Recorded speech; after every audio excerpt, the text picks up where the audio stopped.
Galerinha, começando a nossa aula com correção. Apostila de português, página 73, exercício 2.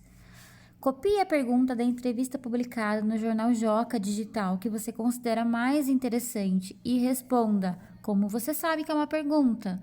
Bom, as 3 primeiras linhas a Tia Aline deixou porque são respostas pessoais. E no segundo caso, como você sabe que é uma pergunta? Aí todo mundo deve colocar, porque ela termina, né, com um ponto de interrogação e lá no texto ela está em negrito, ou seja, ela está em evidência. Oi, pessoal, vamos para nossa aula de português do dia? Turminha, tenho 2 assuntos para falar com vocês hoje. Lá na página 67, nós estaremos falando sobre o ponto de interrogação. E na página 68, sobre palavras com tio, M ou N em final de cada sílaba. Bom, então vamos relembrar um pouquinho que na própria apostila de vocês já tem até um ícone marcado, como você já estudou. Nas páginas, apostilas anteriores, vocês já viram esse assunto que é do ponto de interrogação. E você percebeu também que nessas aulas passadas, como o entrevistador, ele usa tanto esse ponto aí, né, de interrogação para fazer as perguntas, certo? Então, esse sinal, ele tem um nome, ele chama ponto de interrogação. E ele é usado para indicar o fim de uma pergunta. O entrevistador, ele usa bastante. Mas e no nosso dia a dia? Onde será que a gente usa tanto esse ponto? Mãe, que horas são? A mamãe tá gravando a aula.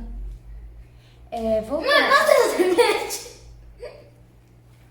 Eu vou gravar a aula, depois a mamãe vê. Vamos pensar. Mãe, que dia que é hoje? Eu preciso, então, falar pra Mãe, vocês. posso jogar videogame? Mamãe tá gravando. Então, galerinha, essas perguntas que a gente tanto vê no nosso dia a dia, olha só, é como se ele viesse na nossa cabecinha com ponto de interrogação. Cada vez que você questiona, você fala alguma coisa, você quer saber sobre algo, esse pontinho, ele vem na nossa cabeça. E na escrita, nós não podemos esquecer dele. Galerinha, brincamos, tá? Mas é verdade, no nosso dia a dia, a gente consegue formular várias perguntas, mesmo sem a gente observar, parar para pensar a respeito. Mas são tantas perguntas, hein? Bom, agora na página 67 temos uma atividade. Letras A, B, C e D. Você vai fazer o quê? Criar perguntas para as seguintes respostas. Turminha, eu tenho então a letrinha A. Cláudio Fragata é um escritor. Essa frase, ela tem um pontinho final. Esse ponto final, ele nos diz que é uma frase afirmativa. Quer dizer que o Cláudio Fragata, ele é um escritor. Qual pergunta que eu posso colocar que responde exatamente isso ou parte disso, né? O que eu posso estar colocando como pergunta? Se a gente parar para pensar a respeito, a gente poderia colocar quem é Cláudio Fragata? Né? Cláudio Fragata é um escritor, seria a resposta. Próximo, o que seria? Qual outra pergunta que poderia ser? O que Cláudio Fragata é? Né? Como resposta, Cláudio Fragata é um escritor, certo? Então, aqui eu vou escolher uma e eu vou colocar. Vocês formulem a pergunta que vocês quiserem. Coloquei, então já escolhi. A minha foi: quem é Cláudio Fragata? Ah, mas para ela ser a pergunta, né? Nós temos que colocar o ponto de interrogação, não podemos esquecer. Próxima. Então a resposta é: Cláudio Fragata nasceu em Marília. Qual pergunta que eu posso fazer para ter exatamente essa resposta? Pense primeiro.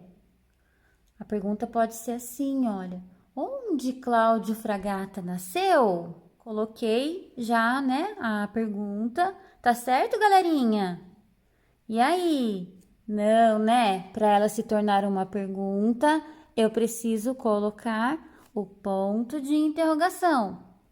Próxima. C. Cláudio Fragata começou a escrever histórias quando tinha 7 anos. Qual pergunta que você faria para ele dar essa resposta para você? Olha, poderia ser assim. Quando Cláudio Fragata começou a escrever histórias? Poderia ser uma pergunta. Ou, com que idade Cláudio Fragata começou a escrever histórias? Coloquei a resposta já, tá? Na verdade, né, a perguntinha. Então, ficou, com que idade Cláudio Fragata começou a escrever histórias? A resposta seria, Cláudio Fragata começou a escrever histórias quando tinha 7 anos. Simples, hein? Tá vendo que pensar na resposta, automaticamente você precisa pensar na pergunta. Elas precisam ter relação, né? Elas precisam conversar entre si. A resposta tem que ter a ver com a pergunta. D. O maior passatempo de Cláudio Fragata era brincar com brinquedos. E agora? Que pergunta que você faria para ele responder isso para você? Poderia ser assim, galera. Qual era o maior passatempo de Cláudio Fragata? Poderia, né? Com isso, eu já tenho a pergunta, então. Qual era o maior passatempo de Cláudio Fragata? A resposta já vem. O maior passatempo de Cláudio Fragata era brincar com brinquedos. Pessoal, segundo tema da nossa aula de hoje, o uso do tio, do M e do N no final da sílaba. Turminha, vamos lembrar então? O que é o tio mesmo? Olha, tio é aquele sinalzinho, é um sinalzinho e ele só fica em cima de 2 vogais. Vocês lembram quais são elas? 2 somente, hein? Em cima do A e em cima do O. Mas, se tem tio em cima do A e em cima do O, como será que elas ficam então? Lembra da aulinha que nós fizemos? O A, ele tem qual sonzinho? Faz aí em casa. Mas quando eu coloco o tio em cima dele, ele se torna o Muito bem. Agora eu tenho o O. É a letrinha, né? A letrinha O. Mas quando eu coloco o tio em cima dela, essa letrinha O, ela se torna O. Turminha, nós podemos falar então que o tio, em cima dessas vogais, ele torna, né, esse sonzinho, ele fica nasal. Um sonzinho nasalado. Isso mesmo. Mas, por que coloca tio, né? O tema da nossa aula é tio, e M e N no final da sílaba? Por quê? Vamos dar um exemplo. Quando eu coloco o N no final de uma sílaba, vou dar um exemplo. Bom. Quando esse N, né, está no final da sílaba, ele também acaba tendo esse sonzinho anasalado. Torna bom. Certo? E o N? Também. Quando o N está no final da sílaba, a sílaba é ban. Está no final da sílaba. Esse sonzinho também, ele se torna anasalado. Olha só, ban. Certo? Diferente desse outro A. Dá, é um A mais aberto. Então, o que a gente pode concluir disso? Que o M e o N no final da sílaba, né? Ele também, essa vogal aqui, olha, a vogal anterior, ela também se torna nasalada. E é onde várias crianças confundem na parte da escrita, que acaba pensando que por ser nasal, precisa colocar o tio. Mas na verdade, algumas palavras ou precisam colocar o M ou colocar o N, que é mais uma compreensão até mesmo de som. Por quê, galerinha? Quando eu falo a palavrinha, por exemplo,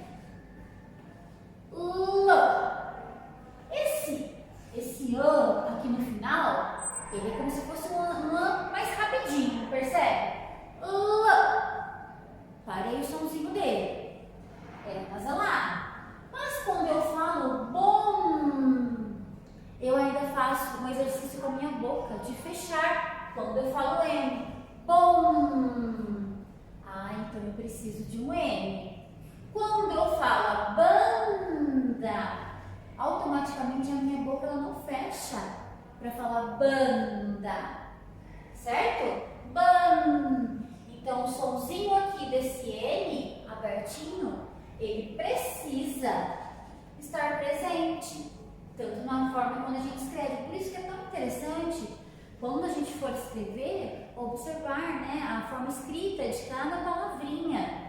Se tem um sonzinho a mais, se ela realmente para, né, o sonzinho dela como em L. Mas, galerinha, tem alguns exemplos na apostila. Vamos seguindo aí. Turminha, quando a tia Aline fala que o M e o N, eles alteram, né, no final de cada sílaba, eles alteram o som. A gente vai fazer um teste agora, ó. Ah, tá. O sonzinho é A, mas eu vou colocar um N depois dessa letra. Olha como que vai ficar. Tá. E aí? Mudou ou não? Sim. O N no final desta sílaba, ele alterou a vogal A para certo? Então vamos lá. Agora, saber. Eu vou colocar um M aqui depois desse A. Ó, olha só como vai ficar. Saber. Olha como mudou. Sabe, saber. Vou colocar para vocês. O M no final desta sílaba alterou o valor sonoro, né? O sonzinho da letrinha A também. Próximo, baba. Vou colocar um M aqui. Vai ficar assim a palavrinha. Opa.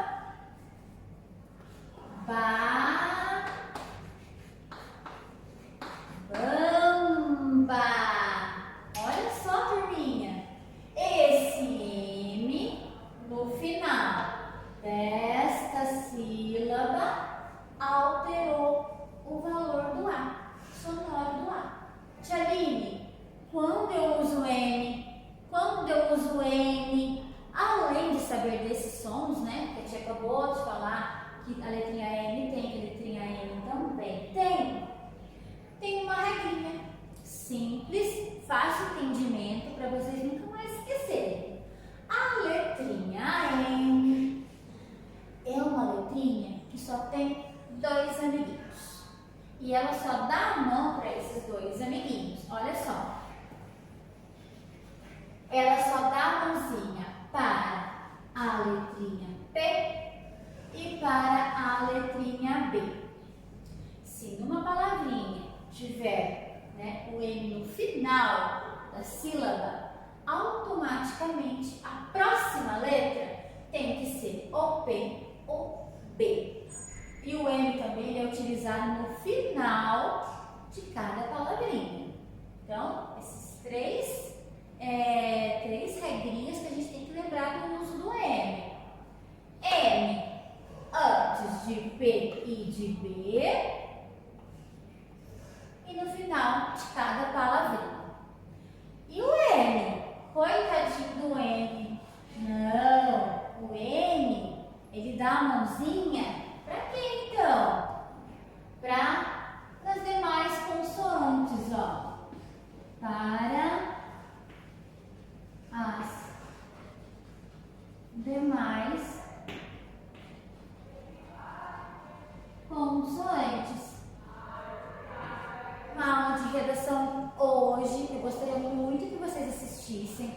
A gente vai fazer um joguinho da memória, mas é um joguinho onde você pode aprender também a escrever certas palavrinhas. Uma dica que eu dou, durante a brincadeira do jogo da memória, pega o seu caderninho de português. Cada vez que um parzinho é feito, escreve a palavrinha. Você vai trabalhar, ó, a cabecinha, a memorização e a escrita correta. Vamos para a apostila fazer o exercício? Pessoal, ainda na página 68, atividades. 1. Contorne as palavras com tio que aparecem neste trecho da entrevista com Cláudio Fragata. Então, vamos contornar essas palavrinhas com tio, Tá? Muito importante o entendimento do que a atividade está pedindo. Vamos lá. É muito difícil para um pai escolher um filho favorito, não é? Tem algumas obras pelas quais tenho um carinho especial. Tem um livro meu que chama João, Joãozinho, Joãozito, que também foi finalista do Jabuti e ganhou um selo da Cátedra de Leitura da Unesco, que é a Organização das Nações Unidas para a Educação, a Ciência e a Cultura, na sigla em inglês. Tenho um carinho muito grande por ele. Turminha, quais são as palavras, então, que a gente vai circular? Circula primeiro aí de vocês, para depois ver se tá certinho com o da tia. Então, vamos lá. Ó, a palavrinha não. A gente vai procurar mais. João, Joãozinho, Joãozito. Organização, nações, educação. São essas palavrinhas. Estamos na página 69. Vamos lá, exercício 2. Escreva 4 palavras que rimam com João. Olha, percebe? A rima é quando tem o mesmo sonzinho no final de cada palavra. João rima com... Eu vou colocar as minhas palavrinhas, vocês podem colocar as de vocês, tá? João rima com mão, rima com pão e rima com caminhão.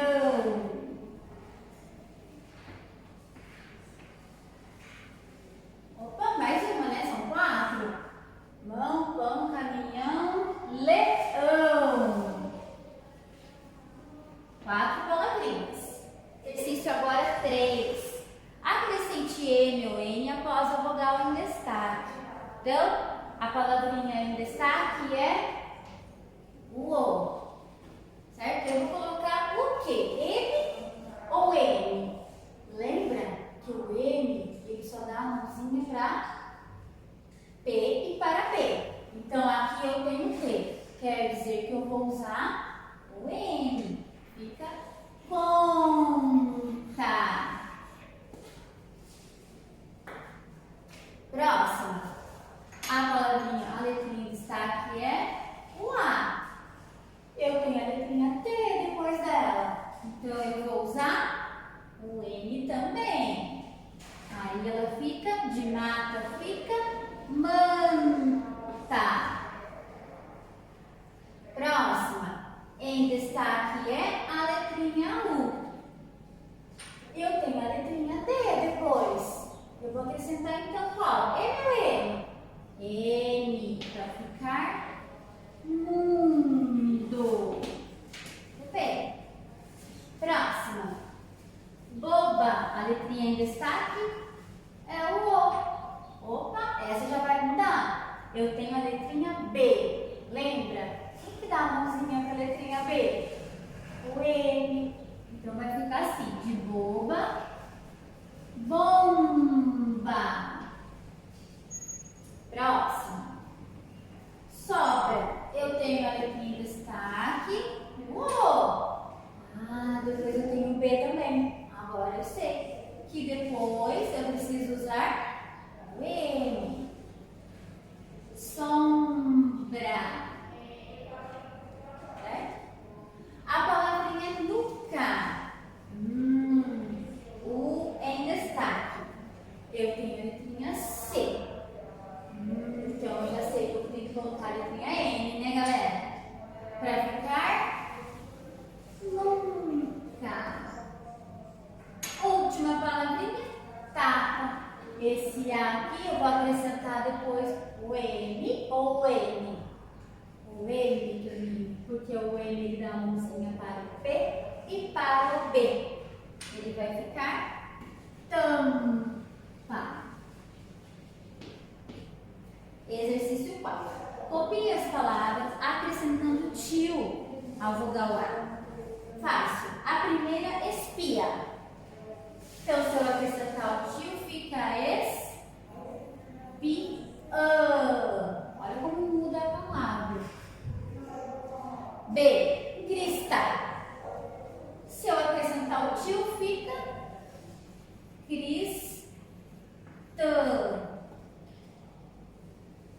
Letra C, diva. Você vai acrescentar o tio, uma última vogal. Fica di, van.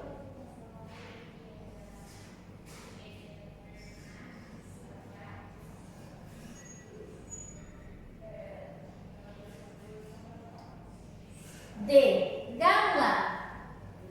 Tio no final fica gala. E, manha. Manha. E a letrinha F, última, cirurgia. Colocou o sinalzinho do tio no final, fica cirurgia.